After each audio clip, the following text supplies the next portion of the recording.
Welcome back to the Ultimate Cleveland Sports Show, Channel 3 crossover edition. We've talked Browns, we have talked Cavaliers. It is now time to talk about those Cleveland Guardians. Tomorrow, the opening day for the Guardians. We are just 9 days away from the home opener. And the question Earl has posed to us is, what's the Guardians' ceiling this year, Nick? First of all, that's a great feeling. That baseball's going to be back, right? Back, baby. I mean, come It's on. back. That means warm It doesn't weather's feel coming. like baseball's back, this is a celebration. Even there's an opening game tonight. The Giants and the Yankees play tonight. But it'll be great to have baseball back. Ceiling for the Guardians, it's funny. Anytime you feel like you want to question them because their payroll is going to be like $74 million. I think there's things out there that say 97. That's not true. It's going to be like $74 million. And you think about their payroll in 2001 when the Dolans took over from the Jacobs was higher at $93 million. You know, it's just That's crazy. absurd. That is It's amazing. I know. We got to talk about that. We have to talk about that. There's nothing that is less expensive today than it was in 2001. Nothing. Nothing. Inflation's insane. The dollar store doesn't exist somehow anymore. The Guardians are paying. But the Major League Baseball team here, where And not just slightly.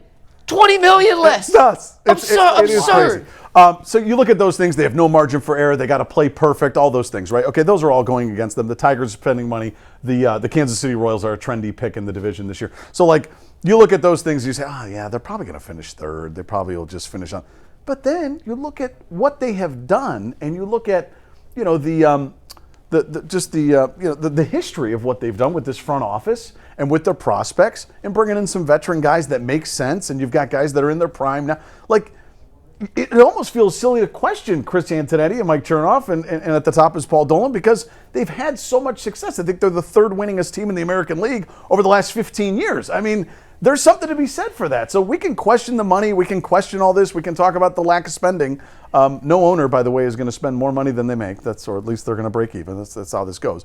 I just think at this point they have set a precedent where it's silly to question them when they continually prove people wrong. Guys, there were 15 and a half games out of first place last year, and they come back and win. I mean, it's amazing. Chris? My philosophy with the Guardians is always, they have earned the benefit of the doubt. That's for right. every reason that Nick has said. I can look at the payroll, I can look at their decisions, and I can go, I don't know if I was in that position I'd make it, but they are more right than they are wrong. And the ceiling is, honestly, I mean, the great thing about baseball is every team has a chance to win a World Series. This Guardians team, as we talked about in the first hour, Chase DeLauder coming on, we waxed poetic about him.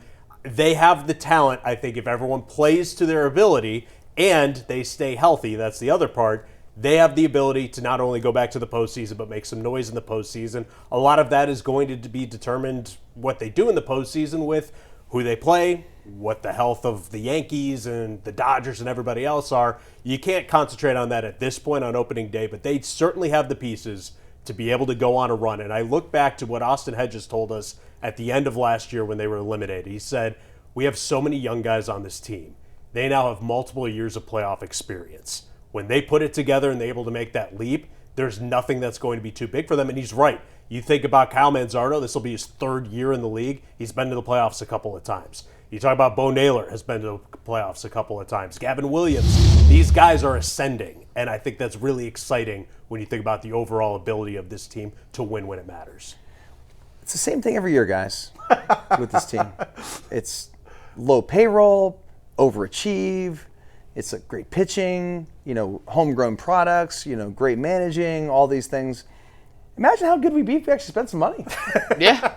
If Rhys Hoskins and Austin Hedges weren't your two off-season offensive additions. Seriously, how good would they be? Like the favorites every year? Dodgers. I know. I'm kidding.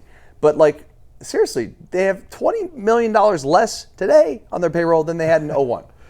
That is absolutely insane to me. Yeah. And I thank you for bringing that up. Well, here's the thing, too. It is, I'm not trying to make excuses for the Guardians. They don't need my help. But it is a Major League Baseball problem. I mean, you think about the amount of money that the Dodgers get from their TV contract and the Yankees. I mean, right now, Cleveland's is with Major League Baseball. It's just that the money doesn't add up, so it's impossible. I think a lot of the revenue sharing, unfortunately, gets put back into owners' pockets. They're not putting it into the product. I'm not accusing Cleveland of that, but I'm saying, I think that it's more of a baseball problem, which is why you're approaching a possible labor stoppage at the end of this season. It's why they're talking about having a floor for the salary instead of a ceiling. So it's just, it's a problem. Credit to the Guardians. They have said, hey, this is the situation. So we have to draft, we have to develop, we have to get creative. Credit to them. This is the way they have to operate, and they've done it very well.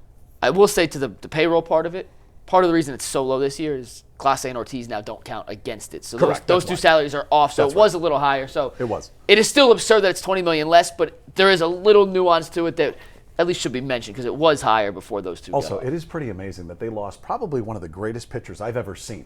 Period. Yes. Yep. I mean, you think about the dominance of Clase and what they were able to do last year. Now it'll be interesting in a full season. How does Cade Smith, how does that bullpen respond to Without that? a doubt. Because that was a rallying cry for those guys. But now it's like, okay, this is the reality. If you lost the best closer in It's baseball. all on you. And a young arm in Luis Ortiz. This guy was getting ready to make some money and do well. He was eating up innings. He was reliable. They really liked him. Now you're facing the reality of, okay, we don't have those guys. And I don't know how the rallying cry will be now. But to their credit, you lose Clase, you got a guy ready. Right away. Cade He's Smith ready. was Right- ready. right up. There was no question of, who's going to be the next guy up? Cade Smith was ready right away. We did a topic last But he's not week. Clase. He's not He's not Clase. Clase, but he was pretty darn good. He He was arguably the best setup man in baseball. We'll Yep. see if he can translate into a top-tier closer. We did a topic last week. If all the Guardians players pan out, if all their young guys pan out, if Bazana hits, if DeLauder hits, if Manzardo takes that next step, if Valera can stay healthy, if Gavin Williams and Tanner Bybee and Slade Ciccone, I got that right, and Joey Cantillo and all those guys take the next step, could this team win the championship? Could they win a World Series? And I think in totality, yes, will all those things hit in one season? No. So when I look at you had a lot of ifs there, Mike. no, but it was just if everything hit, could this team with Sure. a lack of payroll? Lightning in a bottle. Yes. Yeah. The ceiling is, in my opinion, it's the ALCS. I think they get back to that second round of the playoffs, but to Dustin's point, if you don't have the guns, the hired guns that some of these other teams have, it's just so hard to have everything break your way. And it's nothing against the Guardians. The fact that maybe the lowest payroll in baseball, the second lowest payroll in baseball, I think as an ALCS ceiling is a testament to how much I trust in their process. But I do think you do have to spend a little more money if you're going to win it all. Yeah. They're in a tough spot. I do remember sitting at Yankee Stadium for the ALCS when we were covering it, and I was sitting next to Zach Meisel, who's going to be on the show tomorrow, and we were talking. I said, look at these Yankees. They take 17 pitches per at-bat. Every game is 5 hours. How do they do that? And he said, listen, they're paying this guy $20 million. You're playing a guy who's making $850,000. Yeah. I mean, there's something to be said for, hey, you get what you pay for, and they just have that veteran presence where, the Guardians simply don't have that. It'll be fun. Guardians start tomorrow night, late night, 10:10 first pitch out in Seattle. We'll have all the coverage previewing it and recapping it on Friday here on UCSS. We got to head to one more break on today's show. When we get back, there's a lot of smoke and hype for a new possible QB1 in the 2026 draft. Are you guys buying the Simpson hype? We'll find out in 2 minutes.